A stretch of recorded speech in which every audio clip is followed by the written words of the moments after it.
नमस्कार, मैं हूं आपके साथ वैशाली और आप देख रहे हैं इंडिया टीवी एमपी तक न्यूज। चलिए आगे बढ़ते हैं खबरों की ओर। किसी को जब उसके घर या स्थान से निकालकर दूसरी जगह फेंक दिया जाता है तो वह कभी भी उसे अपनी जगह के रूप में स्वीकार नहीं कर पाते। उनकी पूरी जिंदगी इंतजार करती है कि एक दिन सब कुछ ठीक हो जाएगा और उन्हें वापस बुलाकर उनकी जगह दे दी जाएगी, पर ऐसा कभी नहीं होता। विस्थापन का दर्द जो झेलता है वही उस दर्द की पीड़ा को समझता है। ऐसा ही एक ताजा मामला सिंगरौली के अदानी पावर प्लांट बंधौरा नगवा पंचायत में देखने को मिला। स्थानीय लोगों की जमीन 2009 में कंपनी द्वारा अधिग्रहण कर लिया गया, लेकिन उन्हें आज तक विस्थापन नहीं किया गया। कंपनी के द्वारा जमीन अधिग्रहण करने से पहले सभी मूलभूत सुविधा की पहलुओं पर बात करके स्थानीय लोगों की जमीन कंपनी द्वारा ले लिया गया, यह कहते हुए कि भत्ता, प्लॉट, रोजगार सभी सुविधा उपलब्ध की जाएगी, लेकिन ऐसा आज तक नहीं किया गया। 16 साल बीत जाने के बाद भी कंपनी की मनमानी से स्थानीय दर्द झेल रहे ग्रामीणों ने मीडिया से बातचीत के दौरान अपने दर्द को बयां करते हुए बताया कि हम लोगों का कोई सुनने वाला नहीं है। इसकी शिकायत शासन प्रशासन तक कई बार कर चुके, लेकिन अभी तक कोई निराकरण नहीं हो पाया। आगे ग्रामीणों ने सरकार से गुहार लगाई है। लेके अभी मौजूद है। मेरा नाम रमाशंकर तिवारी है। मैं पैतृक जमीन में ग्राम नगवा में काश्त कर रहा था और ज़मीन हमारी फंसी हुई है। पूरे परिवार की जो है ज़मीन फंसी हुई है। पूरा घर ले लिया गया है। कंपनी के द्वारा उस समय बोला गया कि आपको सारी विस्थापन सुविधा दी जाएगी।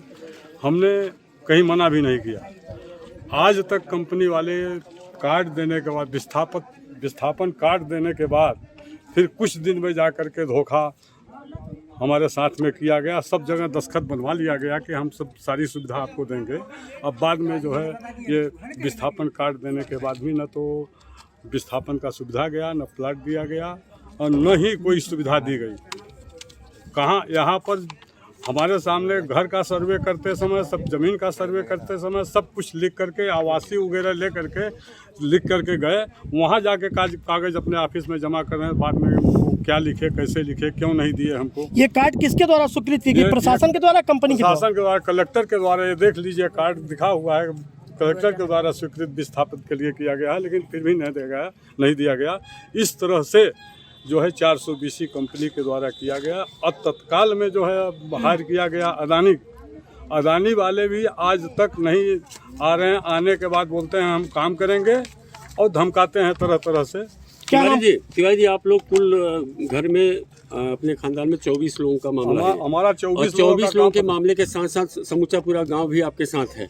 क्या आप कहना चाहेंगे कि यदि कंपनी की जो रवैया है, इस तरह के रवैये से अगर आपको धमकाया जा रहा है, कोई सुविधा मुहैया पुनर्वास के नीति के तहत कोई किसी प्रकार का मुहैया नहीं दिया जा रहा है, आगे चल के आप लोग क्या चाहते हैं कि क्या कुछ होना चाहिए, कैसे आप लोगों का भला हो? हम जो है देश उद्योग के खिलाफ नहीं हैं, हम उसके सहमति में हैं। पहले भी थे, आज भी हैं। किंतु जो हमारी जो मूलभूत आवश्यकता है, प्लाट, विस्थापन नीति, विस्थापन जो 2002 की नीति है, उसी में हम सहमत हैं। आज की नीति को हम नहीं कुछ कर रहे हैं, लेकिन 2002 की नीति के द्वारा पूरा किया जाए।